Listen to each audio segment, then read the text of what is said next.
13 races into the regular season for the NASCAR Cup Series, which marks the halfway point. So let's take a look at the points playoff leaderboard. At the top, Ross Chastain still looking for his first win on the season. So, Steve, should we be looking at the points, or should we be thinking about, oh, these guys still need to win? Cam, 13 weeks, the answer is the same as it was in February. Win, win, win again, go to victory lane. If you're counting on points, then you're chasing a finish line that can move at the blink of an eye, right? We have 9 winners already. Do I think we'll get to 16? No. But who's going to win? That's a real question. Chase Elliott, due to injury, is well below the cut line. He has to think it's a must-win for the 9 car. We have Alex Bowman, who's fallen out of the playoff picture, currently out of the car. We hope a speedy recovery. Let's just assume he comes back sometime mid-summer. We know the 48 can win. We have A.J. Allmendinger down there. We have some road courses left. We have another Atlanta. I mean, the storylines are set up to, you better think you have to win a race. Someone's going to get in on points, but I can't tell you who that's going to be. And I think there are more drivers in trouble than think they are in trouble. I think the wins could move that line very quickly. Okay, so you've talked about some guys below the line. You mentioned A.J. Allmendinger, Chase Elliott, Alex Bowman. Also, for the fact that we still have to go to 2 road courses, we're also going to go back to Atlanta.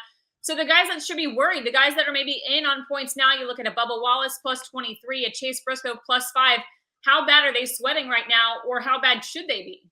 Well, I think Briscoe and Bubba both need to go to victory lane. They have to be thinking that's what it's going to take. And I hate to say this, but I have all of RFK in the same situation. Chris Buescher and Brad Keselowski are running well above where they ran a year ago. RFK has turned the corner.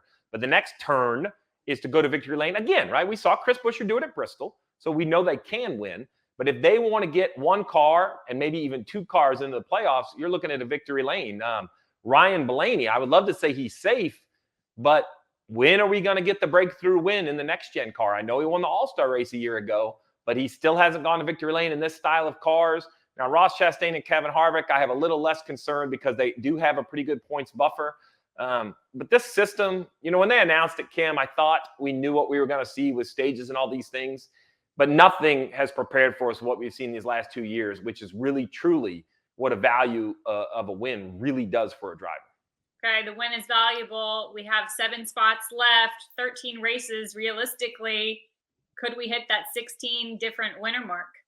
I got 13 or 14 winners. I don't see 16. But even if you have 12 winners, I mean, you're talking 4 in on points, 13 winners, you get 3 in on points. It's just, like I said, the fact that the cut line isn't a target. If you knew it was 600 points, then it's just a mathematical equation to try to score 600 points. But, it used to take 500 points. Then it used to take 600 points. Last year, it took almost 700 points. The target, the required performance to make the playoffs continue to go up. And that's because there are so many drivers that can win. All of these teams with the ability to win has made it harder to predict who could win. Like if Ty Gibbs broke through and won a race, would you be shocked? Because I don't think I would. I mean, he's run well enough, right? So I can give you 10 names who haven't won, and Kim, while some you may favor more than the other, I don't think any of them would be just shocking. For that reason, it's very uncomfortable if your name isn't highlighted with a win.